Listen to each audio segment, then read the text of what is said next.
Verb. थोड़ा बहुत मैं वर्ब के बारे में पढ़ा रही हूं। अब आते हैं बेटा टॉपिक की शुरुआत करते हैं। वर्ब क्या है?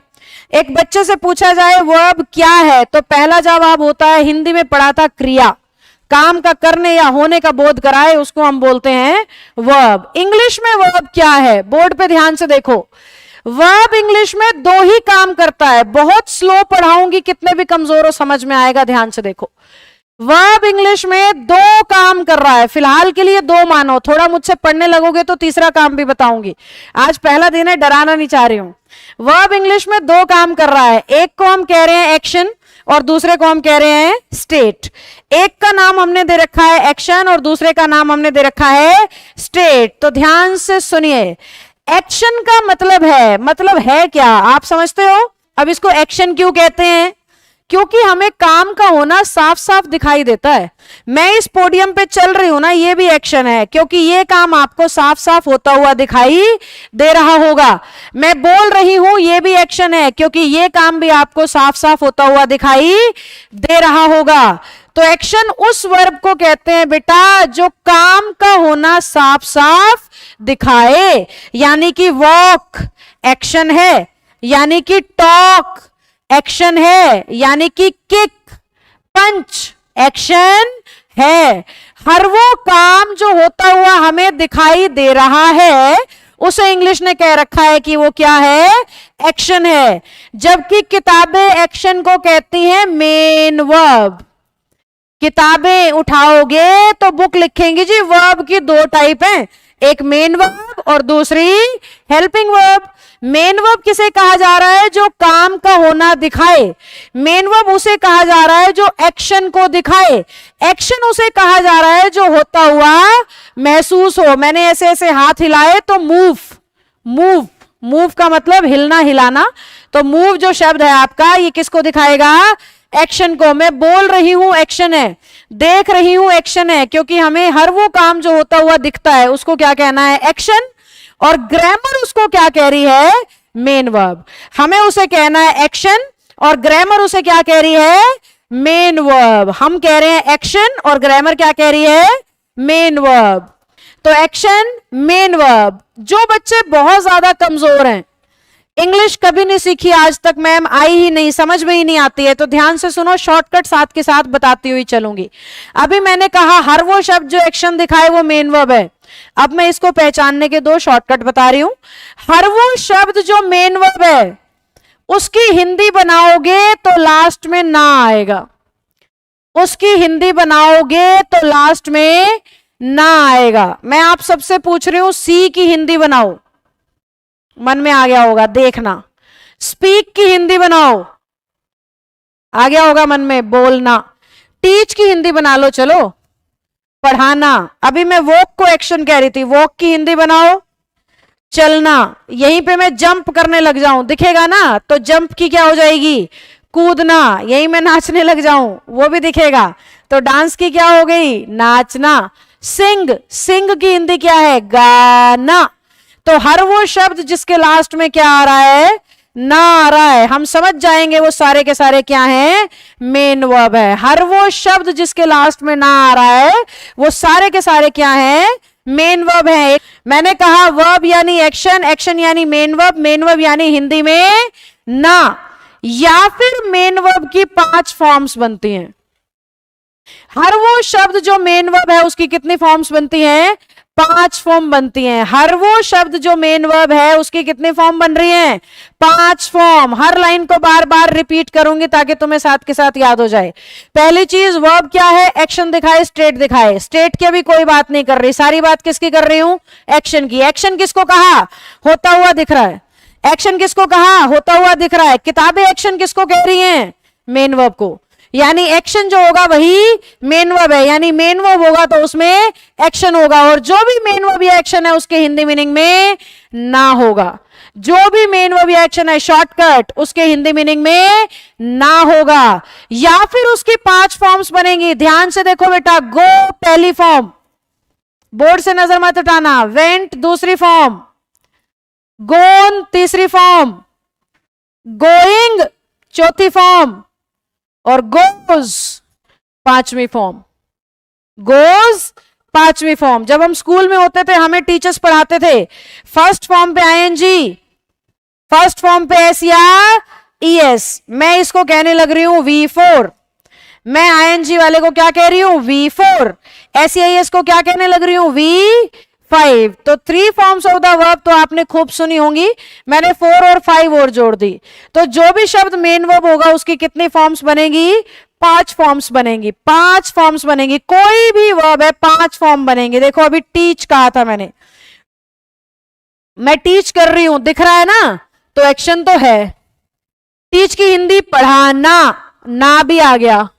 अब बात चेक करनी है कितनी फॉर्म, 5 फॉर्म है कि नहीं। देखो टीच फर्स्ट फॉर्म, सेकंड बोलो बच्चों, क्या आई सेकंड, टॉट। थर्ड भी क्या आई, टॉट। फोर्थ क्या बनेगी, आईएनजी वाली, टीचिंग। फिफ्थ क्या बनेगी, एसईआईएस वाली, टीचर्स। तो हर वो शब्द जो 5 रूपों में एग्जिस्ट करता है इंग्लिश ने उसे मान रखा है मेन वर्ब। और बहुत बेसिक वर्ब्स हैं, हमने कम ले लिया, पहले गो लिखा था, मैं वो वर्ब लिख रही हूं जो तुमने कभी ना कभी सुनी होंगी, जो आसान है। कम, केम, कम। चौथी कौन सी बनी, कमिंग। पांचवी कौन सी बनी, कम्स। फोर्थ फॉर्म बनी कमिंग और फिफ्थ फॉर्म बनी कम्स। तो मैंने यहां पे तुम्हें सिर्फ मेन वर्ब की क्लैरिटी अब तक दी है कि हर वो शब्द जिसके हिंदी में ना है, 5 फॉर्म है या एक्शन है, इंग्लिश उसे क्या मानेगी, मेन वर्ब। क्योंकि मेन वर्ब इंग्लिश में लाखों हैं, आप याद नहीं कर सकते। आपको समझ होनी चाहिए कि मेन वर्ब है क्या। तो 3 तरीके दे दिए, किसी भी एक तरीके से जज कर लेना। हिंदी में ना आएगा मेन वर्ब है, 5 फॉर्म बनेगी मेन वर्ब है, एक्शन दिखेगा तो भी मेन वर्ब है। तो अब मैं अगला स्टेप लेने वाली हूं मेन वर्ब में। क्या लेने वाली हूं अगला स्टेप, मैंने कहा मेन वर्ब की 5 फॉर्म होती हैं, बोर्ड पे ध्यान से देखते रहना। फर्स्ट फॉर्म को मान के चलती है इंग्लिश प्लूरल, और फिफ्थ फॉर्म को मान के चलती है इंग्लिश सिंगुलर। जहां जहां आप मेन वर्ब की फर्स्ट फॉर्म अप्लाई कर रहे हो उसका मतलब है एक वचन, सिंगुलर। जहां जहां आप वर्ब की फर्स्ट फॉर्म को अप्लाई कर रहे हो प्लूरल, फिफ्थ फॉर्म को अप्लाई कर रहे हैं तो सिंगुलर। फिफ्थ फॉर्म कौन सी थी, जिस पे लग गया भाई एस या ईएस। फर्स्ट फॉर्म कौन सी थी, जिस पे नहीं लगा है भाई एस या ईएस। ध्यान से मेरी बात सुनिएगा, मैंने बोर्ड पे गो लिखा था, अब आप मुझे बता सकते हो ये मेन वर्ब की प्लूरल फॉर्म है। मैंने बोर्ड पे कम लिखा था, अब आप मुझे बता सकते हो ये मेन वर्ब की प्लूरल फॉर्म है। मैंने बोर्ड पे टीच लिखा था, अब आप मुझे बता सकते हो ये भी मेन वर्ब की प्लूरल फॉर्म है। मैंने उसी के सामने उसी लिस्ट में गोज भी लिखा था, आपको कहना है जी ये कौन सी फॉर्म है, सिंगुलर। मैंने टीचर्स भी लिखा था, आपको बताना है ये भी कौन सी फॉर्म है, सिंगुलर। इसी तरीके से आपको कम्स भी बताना था, तो आप बता सकते थे ये मेन वर्ब की कौन सी फॉर्म है, सिंगुलर। तो हमने अब तक क्या सीखा भाई, हमने वर्ब का मतलब सीखा, हमने मेन वर्ब का मतलब सीखा, हमने मेन वर्ब को पहचानना सीखा। अब हम पहुंच गए हैं मेन वर्ब का सिंगुलर 5वीं फॉर्म और मेन वर्ब का प्लूरल पहली फॉर्म। पहली फॉर्म से हमारा मतलब, या प्लूरल से हमारा मतलब एक से ज्यादा, और सिंगुलर से हमारा मतलब किसी एक के लिए। जैसे मैं आप सबके सामने खड़ी हूं, मेरे लिए 5वीं फॉर्म लगनी चाहिए। आप लोग बहुत ज्यादा हो मेरे सामने मिला के सारे टोटल, तो आपके लिए फर्स्ट फॉर्म लगनी चाहिए। मेरे इस पेन के लिए 5वीं फॉर्म लगनी चाहिए क्योंकि पेन सिंगुलर है। मेरे माइक के लिए 5वीं फॉर्म लगनी चाहिए क्योंकि ये भी सिंगुलर है। माइक और पेन दोनों के लिए मुझे फर्स्ट फॉर्म लगानी होगी क्योंकि अब ये कैसा हो गया, प्लूरल हो गया। तो पहली फॉर्म हमारी वर्ब की फर्स्ट फॉर्म प्लूरल मान ली और फिफ्थ फॉर्म सिंगुलर मान ली। अगर मेरा सब्जेक्ट सिंगुलर है, अगर मेरा सब्जेक्ट सिंगुलर है, सब्जेक्ट कौन होता है जिसके बारे में आप कुछ कह रहे हो, सब्जेक्ट कौन होता है जिसके बारे में आप बात कर रहे हो। नेहा आपको पढ़ा रही है, इसमें सब्जेक्ट नेहा है। पेन से लिख रही है, सब्जेक्ट मतलब लिख रही है, मैं अपने आप को सब्जेक्ट बना दिया, पर पेन चल रहा है, पेन लिख रहा है, तो उस केस में पेन को क्या बनाया भाई, सब्जेक्ट। आप नौकरी की तैयारी कर रहे हो, आप सब्जेक्ट हो गए। मैं तैयारी करवा रही हूं, मैं सब्जेक्ट हो गई। तो जिसके बारे में आप सेंटेंस में कुछ कह रहे हो ना, कुछ बात कर रहे हो, वो सब्जेक्ट होता है। अगर आपका सब्जेक्ट सिंगुलर होता है तो आपकी वर्ब भी सिंगुलर होती है। अब मैं धीरे धीरे ग्रामर की गहराई में चलती चली जाऊंगी। तो वर्ब की first form plural, fifth singular, इसलिए ही के साथ वर्ब की पांचवी फॉर्म, जबकि दे के साथ वर्ब की पहली फॉर्म, क्योंकि पहली फॉर्म को माना गया है प्लूरल। तो पहला नियम मैंने आपको क्या सिखा दिया आज की क्लास में? Subject singular, verb singular, subject plural तो वर्ब प्लूरल। अब मैं 1 मिनट के लिए रुकूंगी बेटा, ध्यान देना मेरी तरफ। इंग्लिश में जहां नियम बने हैं ना, वहां उनको ना मानने वाले भी बने हैं, और जो रूल को स्वीकार नहीं करते उन्हीं को इंग्लिश ने कह रखा है एक्सेप्शन।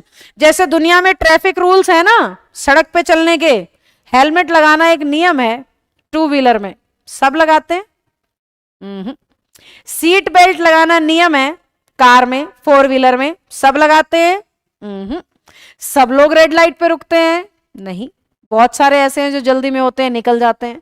नियम है लेफ्ट साइड पे ही चलना है भाई, बहुत सारे आपको राइट में चलते भी मिलेंगे सड़कों पे, उनका जैसे मन करता है। तो बहुत से ऐसे लोग हैं धरती पे भी और इंग्लिश में भी जो नियम को स्वीकार नहीं करते और अपने मन माने तरीके से चलते हैं। इंग्लिश की धरती पे भी 2 निकम्मे लोग ऐसे हैं जो इस नियम को स्वीकार नहीं करते। कौन सा नियम? Rule number 1। आप पीडीएफ खोलोगे मेरी तो रूल नंबर 1 यही मिलेगा जो मैंने आपको बोर्ड पे समझाया है, नोट्स खोलोगे तो singular subject singular verb, plural subject plural verb. पर 2 एक्सेप्शन है, 2 लोग अंग्रेजी की धरती पे ऐसे हैं जो इस नियम को नहीं मानते। कौन से 2 निकम्मे हैं? पहले निकम्मे मेरे सामने बैठे हैं, ठीक है? पहले निकम्मे लोग जो इस नियम को नहीं मानते वो मेरे सामने बैठे हैं, और दूसरा निकम्मा तुम्हारे सामने खड़ा है जो नियम को नहीं मानता। तो सिंगुलर के साथ सिंगुलर और प्लूरल के साथ प्लूरल, इस नियम को 2 लोग नहीं मानते, यू और आई। 2 एक्सेप्शन है हमारे सामने, यू और आई, 2 एक्सेप्शन है।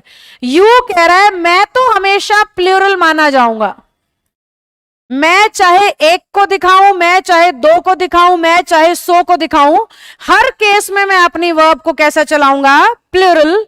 जबकि आई थोड़ी अलग बात कह रहा है, ध्यान मेरी तरफ रखना, थोड़ा कॉम्प्लिकेटेड भी होता है जिन बच्चों को इंग्लिश नहीं आती। आए ध्यान से देखिएगा, आए कह रहा है मैं अपनी मेन वर्ब तो हमेशा प्लूरल लूंगा, क्योंकि ये एक्सेप्शन है ना, तो नियम को स्वीकार नहीं करता। मेन वर्ब क्या थी? एक्शन, हिंदी में ना, और प्लूरल क्या थी? First form.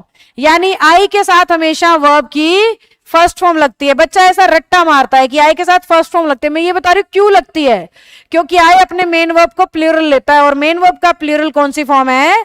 फर्स्ट फॉर्म है। इसलिए आई के साथ बोला जाता है आई गो, हम कहते हैं आई डू, हम कहते हैं आई टेक, हम कहते हैं आई टीच। हम ऐसा क्यों कह रहे हैं? क्योंकि आई अपने साथ वर्ब कैसी लेता है? मेन वर्ब की फॉर्म में प्लूरल। जबकि हेल्पिंग वर्ब, हालांकि मैं आपको हेल्पिंग वर्ब डिटेल से पढ़ाऊंगी, यहां सिर्फ आई का केस क्लियर कर रही हूं। हेल्पिंग वर्ब आई के साथ कुछ सिंगुलर फॉर्म में आती हैं जैसे एम और वॉज, कुछ प्लूरल फॉर्म में आती हैं जैसे वर, हैव और डू, और कुछ ऐसी हैं जो आती ही नहीं है। कुछ हेल्पिंग वर्ब ऐसी हैं जो आई के लिए नहीं लगती, जैसे इज कभी नहीं लगता आई के लिए, आर कभी नहीं लगता आई के लिए, हैज कभी नहीं लगता आई के लिए, डज भी कभी नहीं लगता। ये ऐसी वर्ब्स हैं जो आई के लिए कभी नहीं लगेंगी। ये ऐसी हैं जो आई के लिए हमेशा सिंगुलर फॉर्म में आएंगी, और ये ऐसी हैं जो आई के लिए हमेशा प्लूरल फॉर्म में आएंगी। एम आएगा प्रेजेंट में, वॉज आएगा पास्ट में, वर आएगा काल्पनिक वाक्य में, कल्पनाओं में, काल्पनिक वाक्य में। जैसे मैं बोलूं काश मैं कबूतर होती, ये कल्पना है, मैं हो नहीं सकती कबूतर, मैं फीमेल हूं, महिला हूं, महिला ही रहूंगी, इंसान हो इंसान ही रहूंगी, मैं कबूतर नहीं बन सकती।